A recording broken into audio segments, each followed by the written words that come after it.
Thank you very much for a brilliant and inspiring and moving presentation by both Mr. Marshall and Father Roderick. I'm Preston Knoll. I'm with Tradition Family and Property. I know Father Roderick for many years in Washington. And I have a question that's kind of a difficult question, and I'd ask that you address it as you see fit. Back after, in 2010, after the cathedral was attacked,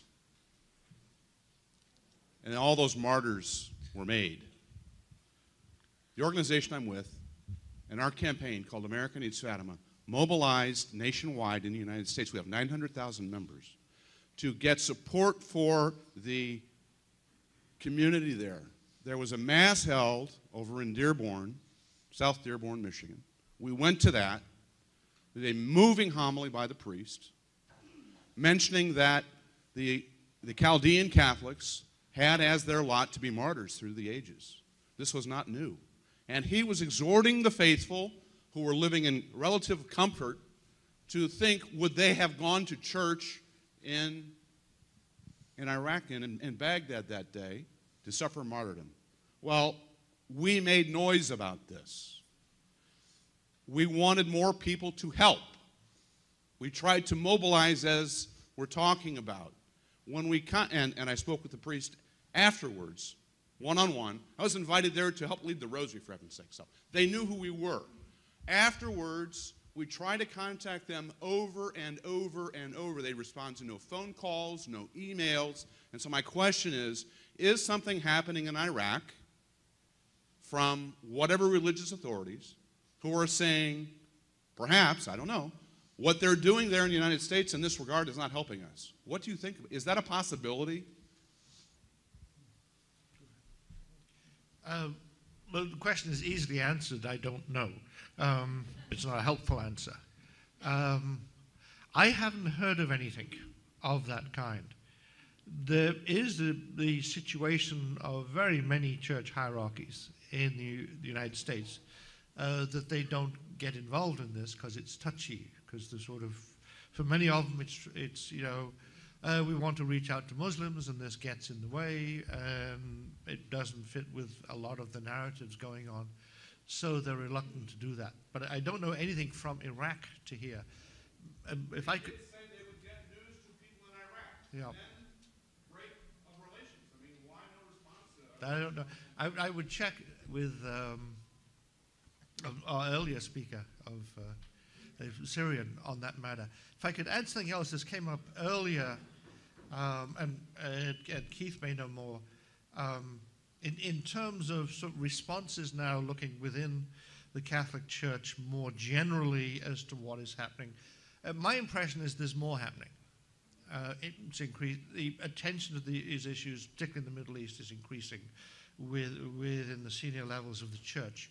The Aid to the Church in Need, which is now a Pontifical Foundation, a report it issued in Europe on the persecution of Christians around the world, got a lot of coverage. In the media, I read about it in the Times, not the one in New York, the real one in London. But that was coverage in Angela Merkel. I mean, she's a Lutheran, but Angela Merkel has commented on this, so is Sarkozy and others. So there's more on this. And then Cardinal Schönborn is picking this up as an issue. He's been saying a lot. And we're actually working with him. He's going to give a speech on this in Washington in June. So I think there's increasing attention and activity.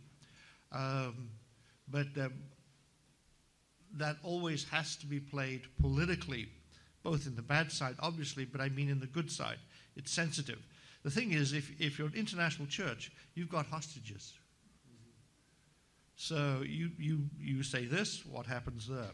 So you've got to negotiate those things. Yeah, I know I was in Lebanon last year and met with the Syriac Archbishop, who is also the co-chair of the Special Commission on Middle Eastern Christians that was appointed by the Pope to report.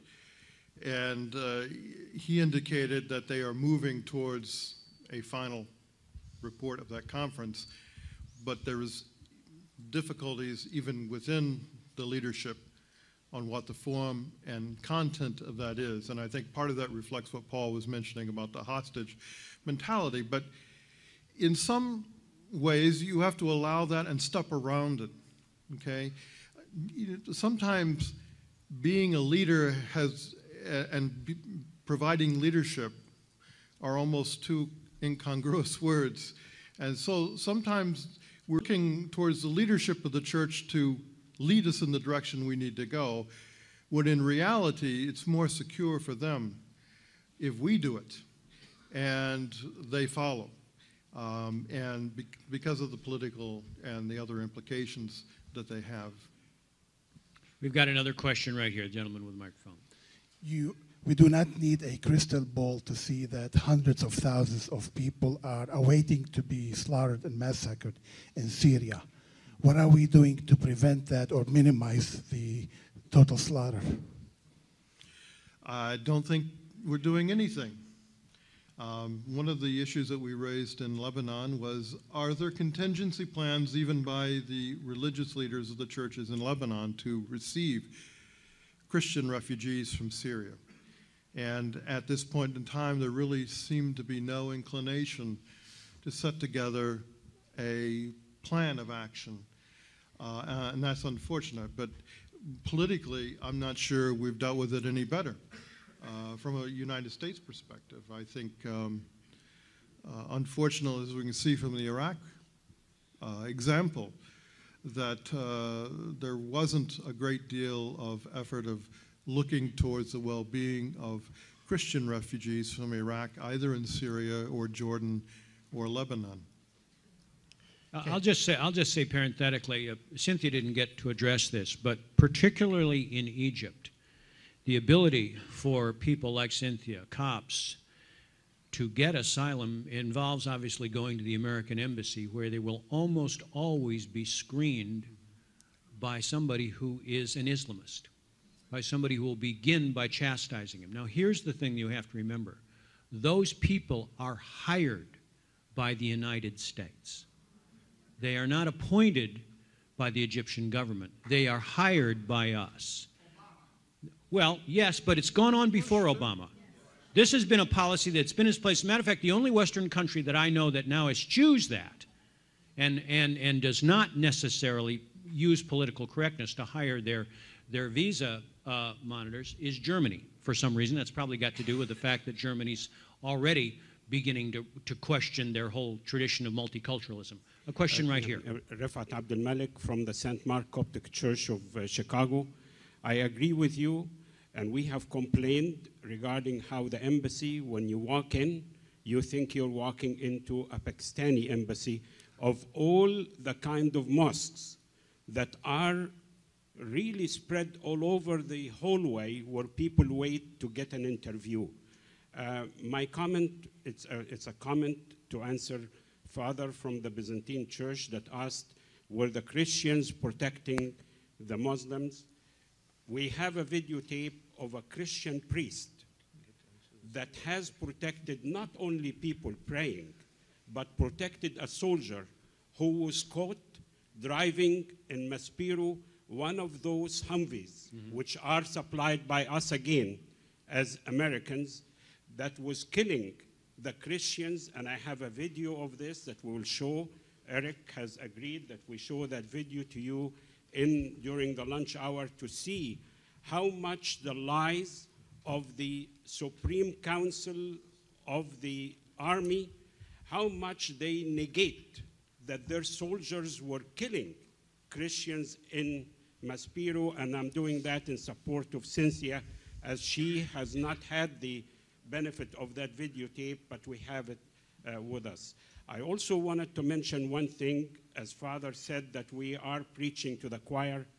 Taqiyya, that was mentioned by Ashraf, is going on into this country.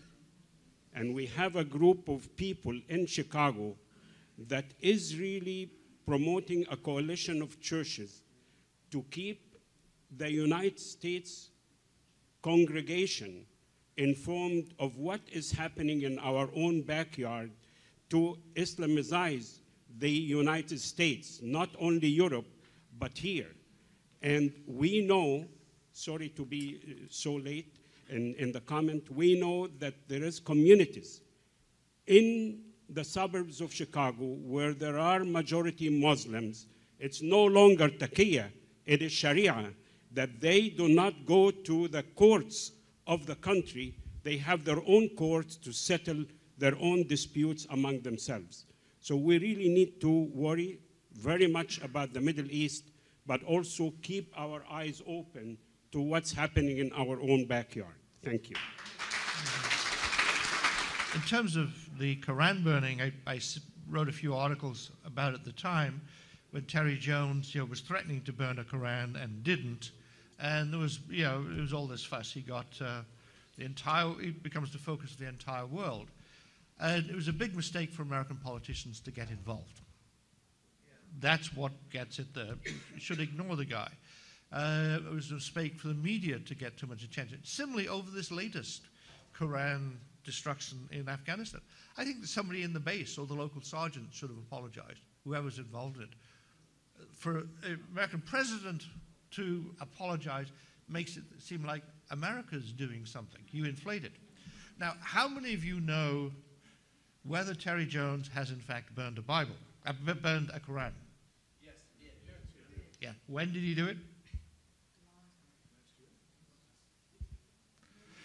Bit vague, isn't it? That, we remember the time he threatened to, and the whole world descended, and the helicopter with the things was up. And it's a big deal. He went ahead, I think it was 6 months later, and burnt one, and most people didn't notice, and there were no riots or anything else. Partly because I think the media did a good job. They just didn't think that it was significant. They don't want to give this media hound the attention. Plus, no other country had an agenda. So one of the best responses is to ignore these things, but when we address them, we say we have a First Amendment right to do these things. There are no hate speech laws in the United States. There are no blasphemy laws in the United States. And we aggressively defend free speech, freedom of religion, and do so on, always use the First Amendment and the Constitution. Americans, we fight about, what these things mean, but everybody's pretty well committed to, if you've got it right, we want to do it. So that as a rallying point, I think, is very important.